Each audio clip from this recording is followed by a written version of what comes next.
वार्षिक उत्सव का कार्यक्रम आयोजन हुआ और इसके तहत श्री रंगमंच पर श्री गोविंद देवगिरी जी महाराज जी के मुखारबिंद से भगवान श्री कृष्ण के विभिन्न रूपों, लीलाओं और संदेशों का श्रद्धालुओं को विस्तार पूर्वक वर्णन किया गया। इस अवसर पर बांगड़ परिवार के वेणुगोपाल बांगड़, हरिमोहन बांगड़, श्रीमती राजकमल बांगड़, प्रशांत बांगड़, श्रीमती रानू बांगड़, श्रीमती पूजा बांगड़, गौरव बाबू, विराज बांगड़ और विदुष बांगड़, श्री सीमेंट के प्रबंध निदेशक नीरज अखौरी और उनकी धर्मपत्नी सीमा अखौरी समेत श्री सीमेंट के समस्त वरिष्ठ अधिकारी और कर्मचारी मौजूद रहे। स्वामी जी ने बताया कि किस तरीके से पांडवों ने वनवास में शक्ति एकत्र करने का प्रयास किया। भगवान श्री कृष्ण की प्रेरणा से पांडवों ने शक्ति और युक्ति का समावेश कर महाभारत के युद्ध में विजय प्राप्त किया। पांडवों ने युद्ध स्वयं के लिए नहीं किया, अपितु धर्म की रक्षा के लिए किया और इसलिए श्री कृष्ण उनके साथ थे और इसलिए उन्हें विजय प्राप्त हुई। स्वामी जी ने बताया कि श्री कृष्ण नीति कहती है कि जो व्यक्ति जिस भाषा में समझे उसे उसी भाषा में समझाना चाहिए।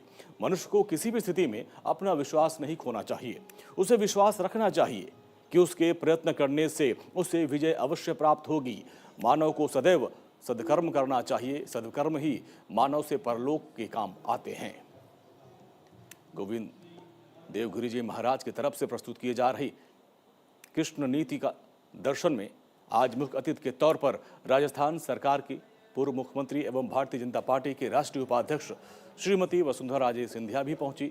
उनका बांगड़ परिवार द्वारा हार्दिक स्वागत अभिनंदन किया गया और इस मौके पर वसुंधरा राजे द्वारा स्वामी जी का माल्यार्पण, शॉल और श्रीफल भेंट करके स्वागत और अभिनंदन किया गया। श्री गोविंद देवगिरी जी महाराज की तरफ से वसुंधरा राजे समेत उपस्थित सभी अतिथियों का श्री राम नाम का पट्टा और माला पहनाकर उनको आशीर्वाद दिया गया।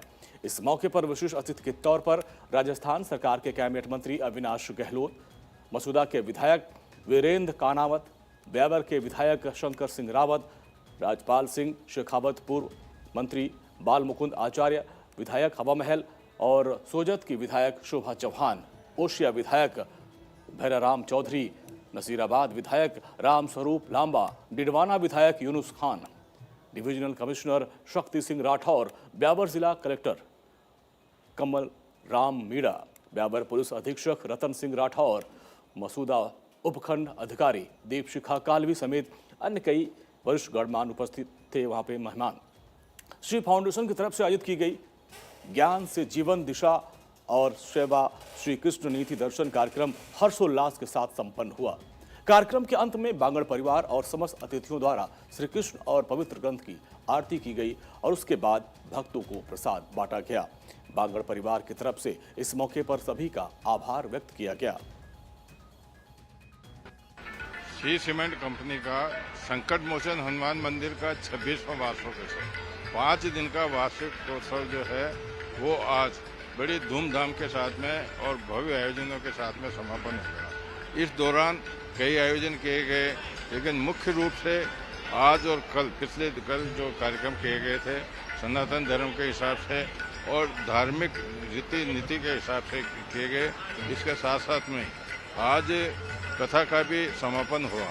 कथा में जिस प्रकार से स्वामी जी ने आज कृष्ण चरित्र पर अपना वक्तव्य दिया, विवेचन किया, तालियों की बार बार गड़गड़ाहट के साथ में लोगों के हृदय के अंदर काफ़ी प्रभावित हुआ। मुख्य रूप से उन्होंने कृष्ण चरित्र में भगवान कृष्ण की चातुर्यता और भगवान कृष्ण की जो महाभारत के युद्ध है उसमें भगवान कृष्ण की क्या भूमिका रही, किस प्रकार से उन्होंने दोनों पक्षों को संतुष्ट करते हुए और किस प्रकार से उसको जो युद्ध था उस युद्ध को उन्होंने जो सहजता से उसको संपन्न कराने में अपनी भूमिका निभाई, उसके लिए भी बातें कुछ बताया। साथ ही महाराज ने यह भी बताया कि इस कथा के दौरान हमें यह चरित्र अपने जीवन में उतारना चाहिए, जिससे कृष्ण नीति उन्होंने मुख्य, क्योंकि कृष्ण कथा का जो मूल टाइटल भी था वो भी कृष्ण नीति दर्शन था। उन्होंने कहा कि जो कृष्ण नीति दर्शन को अपनाता है उसका जीवन सफल होता है। आज के समारोह में जहां श्रद्धालुओं का भी काफ़ी सैलाब रहा, इसके साथ में विशिष्ट जनप्रतिनिधियों का भी आगमन हुआ, जिसमें पूर्व मुख्यमंत्री वसुंधरा राजे, कैबिनेट मंत्री अशोक गहलोत, विधायक बाल मुकुंद आचार्य, भैरूलाल जो ओसिया के विधायक हैं, भैरूलाल, उसके शंकर सिंह विधायक ब्यावर के, मसूदा के विधायक और रेलवे के कई अधिकारी, पुलिस कप्तान रतन सिंह, जिला कलेक्टर कमलरान मीणा के साथ साथ में प्रशासनिक रेलवे के अधिकारी, अन्य अधिकारी भी रहे, जहां वांगड़ परिवार और श्री सीमेंट द्वारा उनका स्वागत किया गया और महाराज जी ने भी उनको आशीर्वाद दिया। आज की कथा के समापन के बाद में लोगों का हृदय कह रहा था कि कथा 2-3 दिन और होनी चाहिए। कुल मिलाकर के यह कथा आज विराम हो गई और इसके बाद में अब वांगड़ परिवार और जो अन्य लोग हैं वो अपने अपने गंतव्यों को प्रस्थान करेंगे।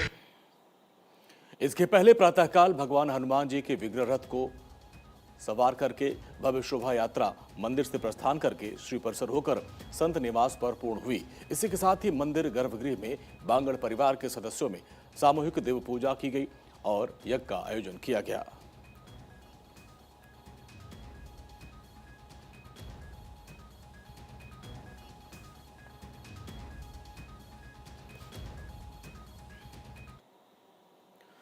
जयपुर में भाजपा मुख्यालय में मुख्यमंत्री भजनलाल शर्मा को नया कमरा मिल गया है।